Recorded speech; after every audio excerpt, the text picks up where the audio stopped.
महादेव को समर्पित किया जाता है। वो पारिजात का पुष्प।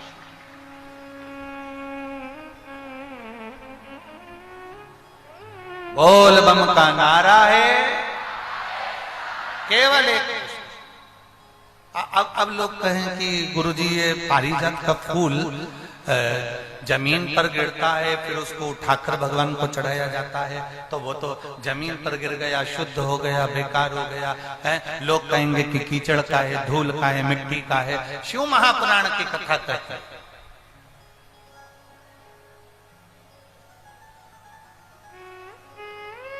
पारिजात के फूल को वृक्ष से तोड़कर महादेव को इसलिए नहीं चढ़ाते क्योंकि हम एक साधारण जमीन पर रहने वाले, कंकर मिट्टी में रहने वाले हम साधारण व्यक्ति हैं। और जब मिट्टी में गिरे हुए उस पुष्प को जब हम उठाकर भगवान देवाधिदेव महादेव को समर्पित करते हैं तो हम महादेव से ये कहते हैं, बाबा जैसे ये पारिजात का फूल मिट्टी में गिरा है, धूल में गिरा है और हमने आपको समर्पित करा है, बाबा ऐसे ही संसार सागर में हम गिरे हुए हैं, हमको भी स्वीकार करना और अपना अपना हमें भी स्वीकार। हे शिव है त्रिकालदर्शी है, कैलाशी है, अविनाशी, हमें स्वीकार। उर्वशी अप्सरा पारिजात के पुष्प को लेकर आते। कब खिलते हैं पारिजात के फूल? दिन में की रात को? रात को। सुबह तक गिर जाते हैं।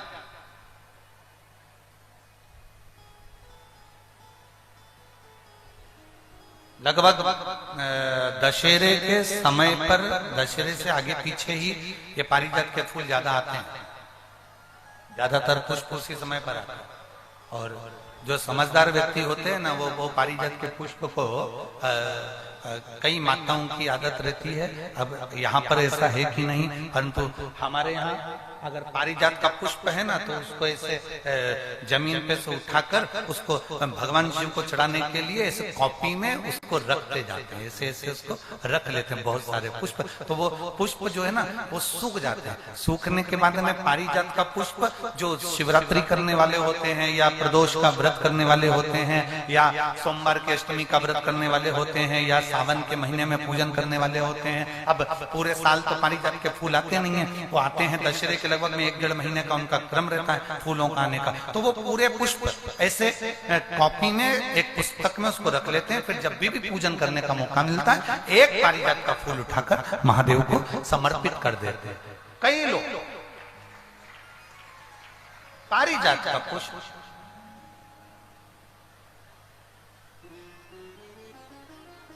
ये वही पुष्प है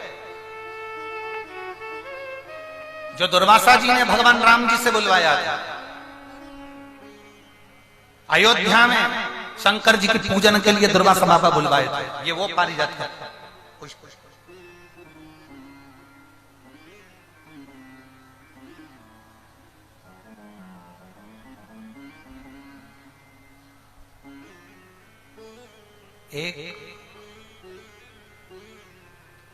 एक पारिजात का पुष्प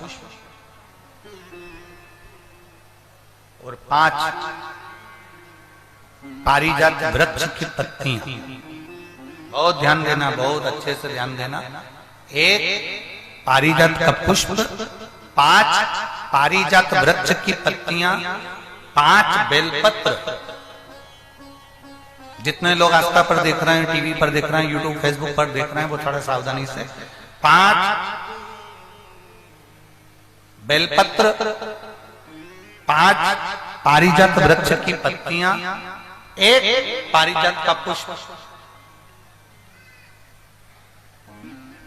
प्रयास करा करो कि प्रत्येक प्रदोष पर या प्रत्येक शिवरात्रि पर उसको समर्पित किया जाए। प्रयास। बेलपत्री भी उठा कर ले आना, पारिजात की पत्तियां भी लेकर आ जाना और पारिजात का जो पुष्प है वो भी लेकर जाना। एक बार कर देखना, जितने लोग वॉकर लेकर चल रहे हैं, जितने लोग लाठी टेक कर चल रहे हैं, जिनकी कमर में प्रॉब्लम हो गई, जिनकी डिस्क की प्रॉब्लम हो गई, जिनके गुरिये खसक गए या घुटने में गैप आ गया या डॉक्टर ने कह दिया कि ऑपरेशन करना पड़ेगा, एक बार कर दे। 5 बेलपत्र, 5 पारिजात की पत्तियां, एक पुष्प पारिजात का किसी भी शिवरात्रि पर, हर महीने शिवरात्रि आती है, किसी भी शिवरात्रि पर बाबा को समर्पित करिए। 1 लोटा जल समर्पित कर दो और बाबा पतालेश्वर महादेव का नाम लेकर समर्पित कर उसको उठा ला। पहले जो बेलपत्री लेकर आए हो, रोज 1 बेलपत्री 5 दिन तक खाना है। फिर 5 जो पारिजात की पत्तियां हैं उसको रोज 1 पत्ती को खाना है। आखिरी में जो पुष्प है वो पुष्प को खा लेना है। 15 दिन के अंदर तुम्हारा घुटना और तुम्हारी कमर काम करना प्रारंभ करेगी और तुम उठकर चलो। पारिजात का पुष्प बड़ी बड़ी आनंदता देता है, बड़ी आनंद। एक पत्र है,